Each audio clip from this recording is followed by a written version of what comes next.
The Scarlet Letter by Nathaniel Hawthorne. V. Hester at her needle. Hester Prynne's term of confinement was now at an end. Her prison door was thrown open, and she came forth into the sunshine, which, falling on all alike, seemed, to her sick and morbid heart, as if meant for no other purpose than to reveal the scarlet letter on her breast.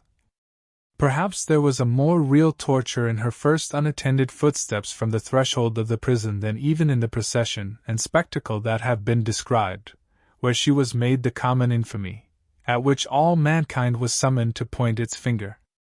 Then, she was supported by an unnatural tension of the nerves, and by all the combative energy of her character, which enabled her to convert the scene into a kind of lurid triumph. It was, moreover, a separate and insulated event, to occur but once in her lifetime, and to meet which, therefore, reckless of economy, she might call up the vital strength that would have sufficed for many quiet years. The very law that condemned her a giant of stern features but with vigor to support, as well as to annihilate, in his iron arm had held her up through the terrible ordeal of her ignominy. But now, with this unattended walk from her prison door, began the daily custom, and she must either sustain and carry it forward by the ordinary resources of her nature, or sink beneath it. She could no longer borrow from the future to help her through the present grief. Tomorrow would bring its own trial with it, so would the next day, and so would the next, each its own trial, and yet the very same that was now so unutterably grievous to be borne. The days of the far-off future would toil onward, still with the same burden for her to take up, and bear along with her, but never to fling down, for the accumulating days and added years would pile up their misery upon the heap of shame. Throughout them all, giving up her individuality, she would become the general symbol at which the preacher and moralists might point, and in which they might vivify and embody their images of woman's frailty and sinful passion. Thus the young and pure would be taught to look at her, with the scarlet letter flaming on her breast at her, the child of honorable parents at her, the mother of a babe that would hereafter be a woman at her, who had once been innocent as the figure, the body, the reality of sin. And over her grave, the infamy that she must carry thither would be her only monument. It may seem marvelous that, with the world before her kept by no restrictive clause of her condemnation within the limits of the Puritan settlement, so remote and so obscure, free to return to her birthplace, or to any other European land, and there hide her character and identity under a new exterior, as completely as if emerging into another state of being and having also the passes of the dark, inscrutable forest open to her, where the wildness of her nature might assimilate itself with a people whose customs and life were alien from the law that had condemned her. It may seem marvelous that this woman should still call that place her home, where, and where only, she must needs be the type of shame. But there is a fatality, a feeling so irresistible and inevitable that it has the force of doom, which almost invariably compels human beings to linger around and haunt, ghost-like, the spot where some great and marked event has given the color to their lifetime, and still the more irresistibly, the darker the tinge that saddens it. Her sin, her ignominy, were the roots which she had struck into the soil. It was as if a new birth, with stronger assimilations than the first, had converted the forest land, still so uncongenial to every other pilgrim and wanderer, into Hester Prynne's wild and dreary, but lifelong home. All other scenes of earth, even that village of rural England, where happy infancy and stainless maidenhood seemed yet to be in her mother's keeping, like garments put off long ago, were foreign to her, in comparison. The chain that bound her here was of iron links, and galling to her inmost soul, but could never be broken. It might be, too doubtless it was so, although she hid the secret from herself, and grew pale whenever it struggled out of her heart, like a serpent from its hole. It might be that another feeling kept her within the scene and pathway that had been so fatal. There dwelt, there trod, the feet of one with whom she deemed herself connected in a union that, unrecognized on earth, would bring them together before the bar of final judgment, and make that their marriage altar, for a joint futurity of endless retribution. Over and over again, the tempter of souls had thrust this idea upon Hester's contemplation, and laughed at the passionate and desperate joy with which she seized, and then strove to cast it from her. She barely looked the idea in the face, and hastened to bar it in its dungeon. What she compelled herself to believe, what, finally, she reasoned upon as her motive for continuing a reside. N.T. of New England was half a truth, and half a self-delusion. Here, she said to herself, had been the scene of her guilt, and here should be the scene of her earthly punishment, and so, perchance, the torture of her daily shame would at length purge her soul, and work out another purity than that which she had lost, more saint-like, because the result of martyrdom. Hester Prynne, therefore, did not flee. On the outskirts of the town, within the verge of the peninsula, but not in close vicinity to any other habitation, there was a small thatched cottage. It had been built by an earlier settler, and abandoned, because the soil about it was too sterile for cultivation, while its comparative remoteness put it out of the sphere of that social activity which already marked the habits of the emigrants.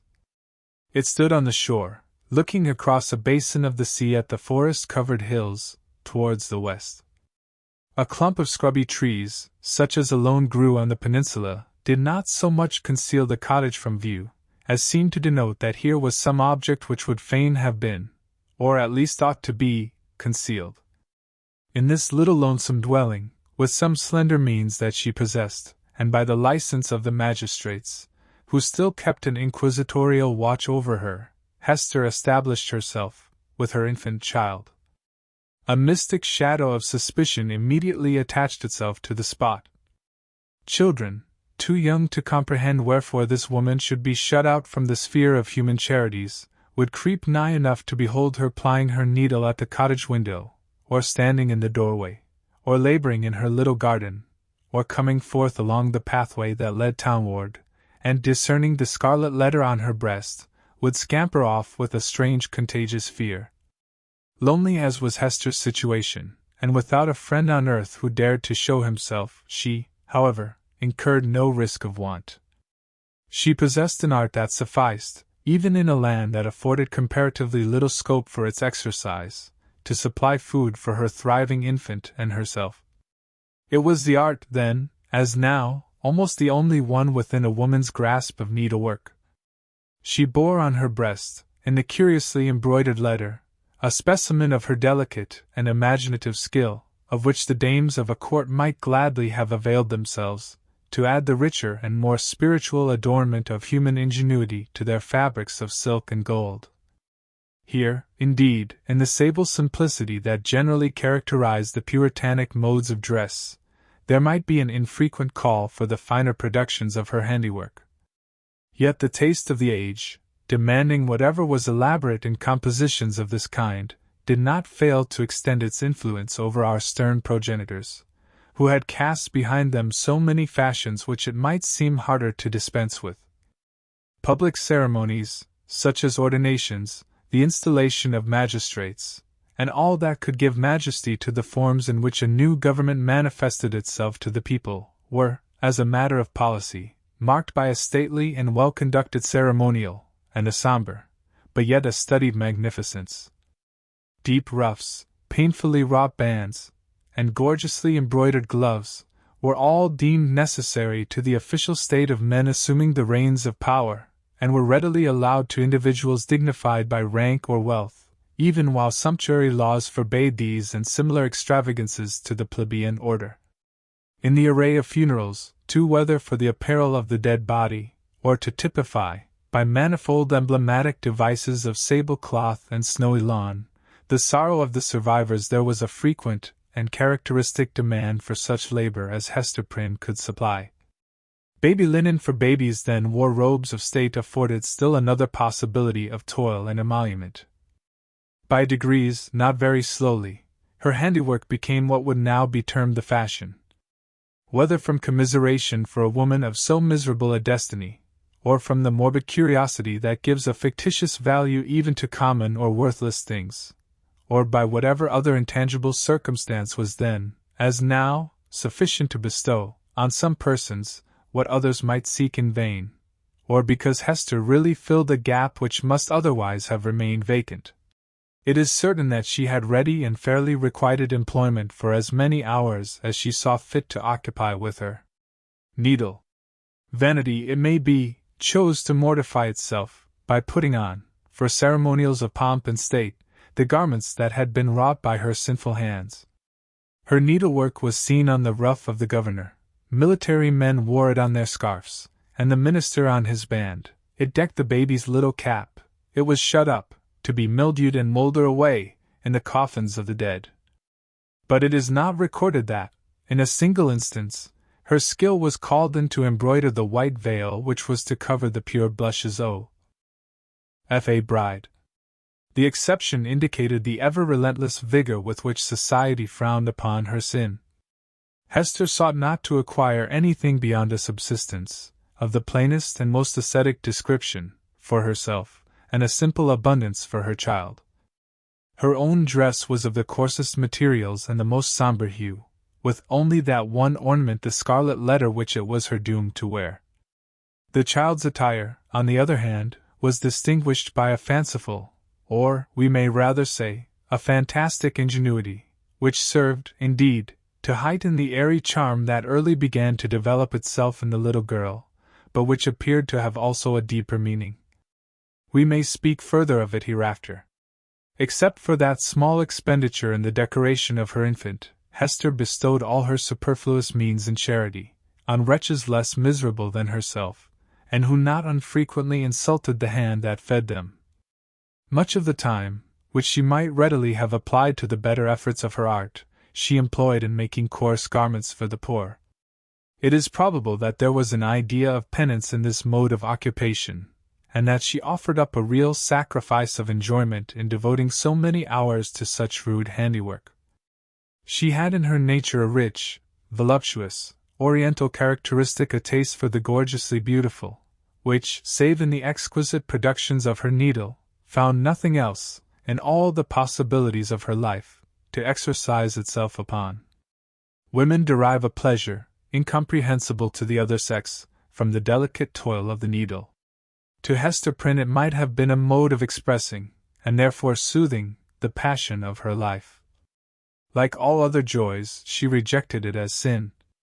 This morbid meddling of conscience with an immaterial matter betokened, it is to be feared, no genuine and steadfast penitence, but something doubtful, something that might be deeply wrong beneath.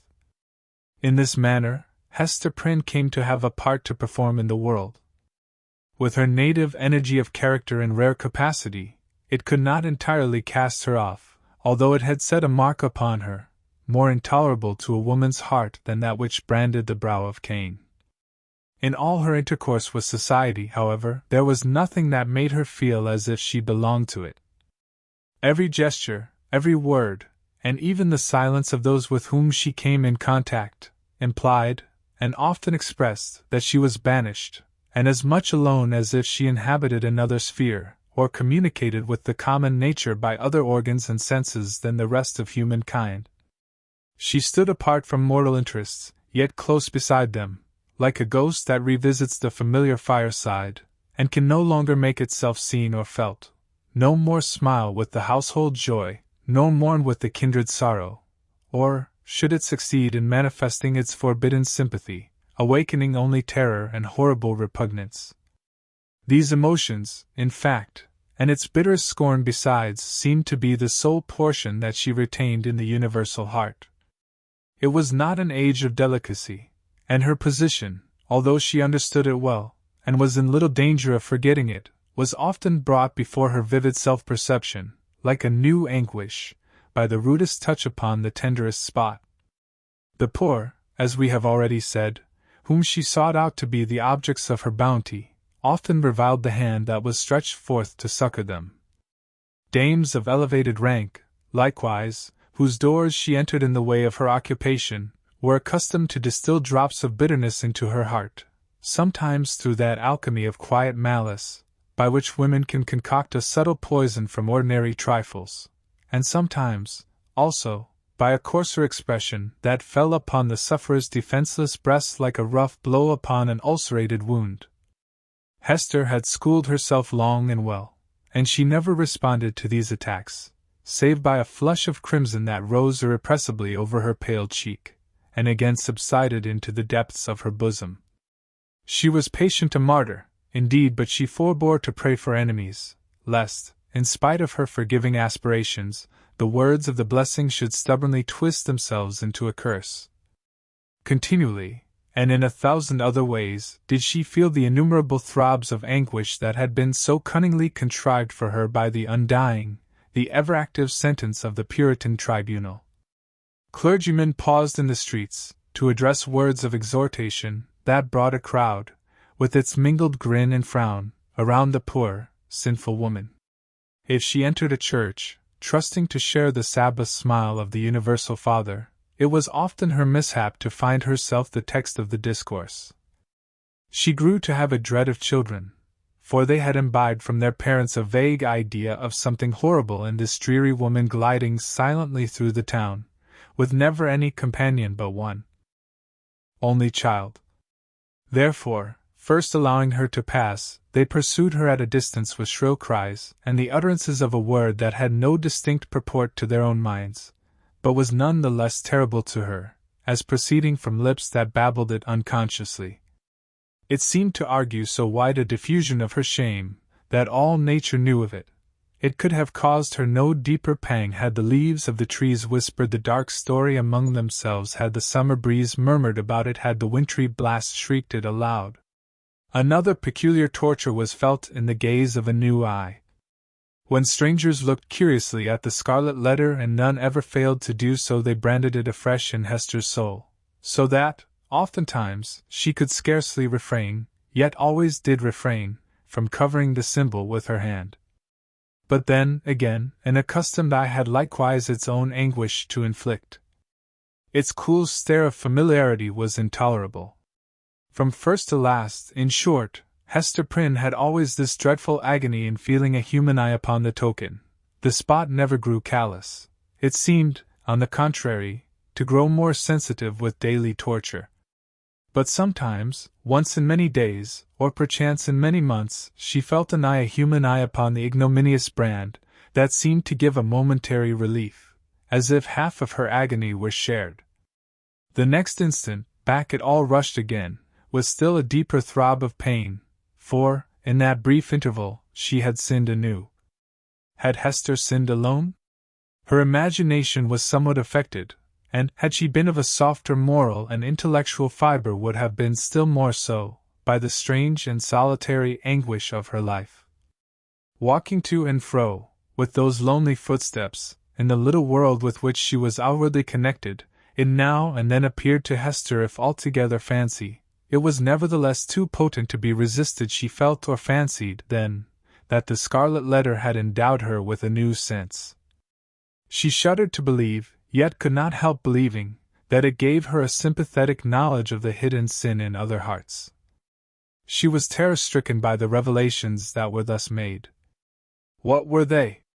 Could they be other than the insidious whispers of the bad angel, who would fain have persuaded the struggling woman, as yet only half his victim, that the outward guise of purity was but a lie, and that, if truth were everywhere to be shown, a scarlet letter would blaze forth on many a bosom besides Hester Prynne's?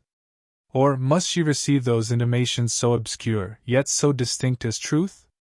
In all her miserable experience, there was nothing else so awful and so loathsome as this sense. It perplexed, as well as shocked her, by the irreverent inopportuneness of the occasions that brought it into vivid action. Sometimes the red infamy upon her breast would give a sympathetic throb, as she passed near a venerable minister or magistrate, the model of piety and justice, to whom that age of antique reverence looked up, as to a mortal man in fellowship with angels.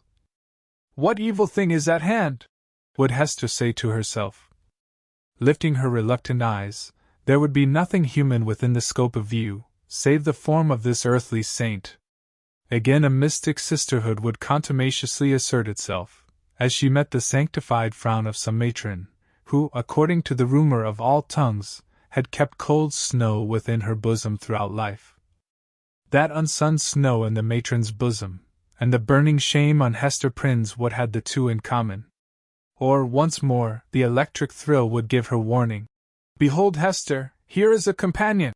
And looking up, she would detect the eyes of a young maiden glancing at the scarlet letter, shyly and aside, and quickly averted, with a faint, chill crimson in her cheeks as if her purity were somewhat sullied by that momentary glance. O fiend, whose talisman was that fatal symbol, wouldst thou leave nothing, whether in youth or age, for this poor sinner to revere? Such loss of faith is ever one of the saddest results of sin. Be it accepted as a proof that all was not corrupt in this poor victim of her own frailty, and man's hard law, that Hester Prynne yet struggled to believe that no fellow mortal was guilty like herself. The vulgar, who, in those dreary old times, were always contributing a grotesque horror to what interested their imaginations, had a story about the scarlet letter which we might readily work up into a terrific legend. They averred that the symbol was not mere scarlet cloth, tinged in an earthly dye pot, but was red-hot with infernal fire, and could be seen glowing all alight whenever Hester Prynne walked abroad in the night time. And we must needs say it seared Hester's bosom so deeply, that perhaps there was more truth in the rumor than our modern incredulity may be inclined to admit.